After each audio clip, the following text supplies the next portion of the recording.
Ahora bien, ¿qué son los estados generales? Bueno, los estados generales es una especie de diputados, es decir, representantes del pueblo. Eran tres. El primer estado estaba conformado por individuos del clero, es decir, el poder de la Iglesia Católica Romana estaba representado ahí. El segundo estado estaba conformado por la élite francesa, es decir, la nobleza.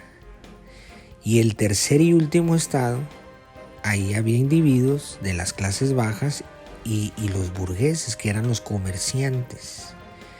Entonces, ¿qué es lo que sucede? Una vez que hacen dimitir a Calón, ¿verdad? Increíblemente, regresa Necker a ocupar el puesto de ministro de Finanzas. Utilizó nuevamente sus redes para obtener el puesto. Este va a ser el segundo mandato de Necker. ¿Y qué es lo primero que hace Necker?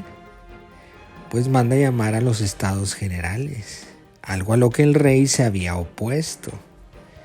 Entonces, dentro de ese tercer estado, donde están las clases bajas, ¿verdad?, ya había infiltrados masones que provocarían la insurrección. De hecho, habían incrementado el número de miembros para que superara a los otros dos estados. Entonces, cuando se fuera a hacer la convocatoria, ellos iban a ser mayoría.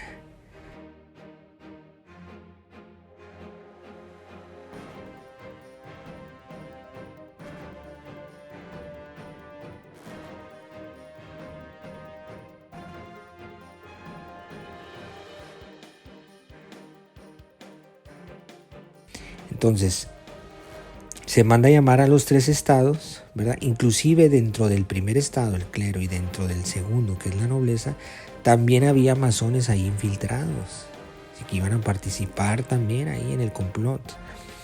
Bueno, una vez que se mandan reunir los tres estados, ¿verdad?, se supone era para aprobar los impuestos, ¿verdad?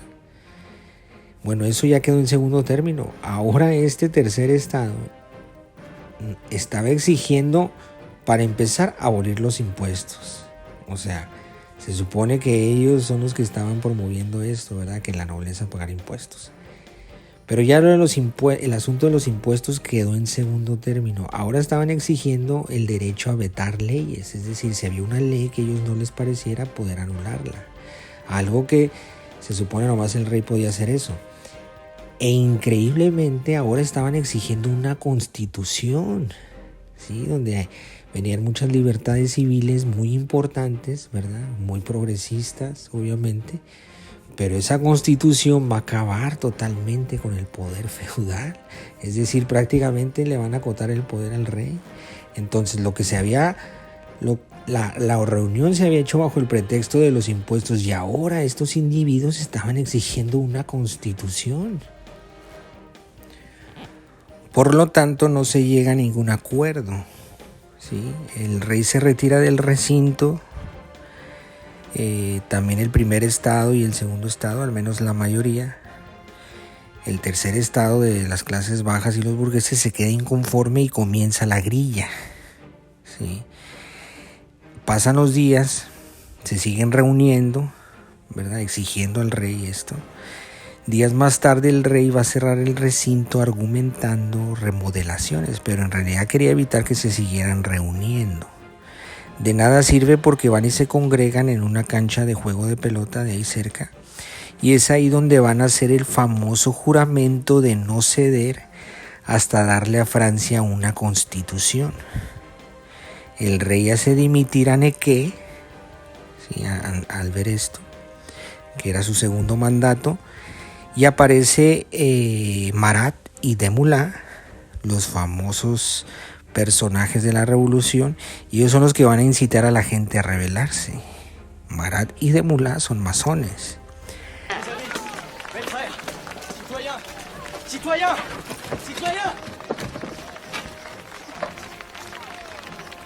J'arrive de Versailles.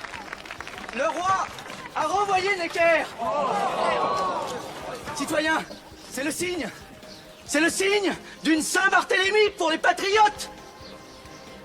Ce soir même, les bataillons suisses et allemands sortiront du champ de Mars pour nous égorger. À bas la tour. Nous n'avons qu'une seule ressource. Les armes. Aux armes. Aux armes. Tout Paris doit prendre les armes. Regardez.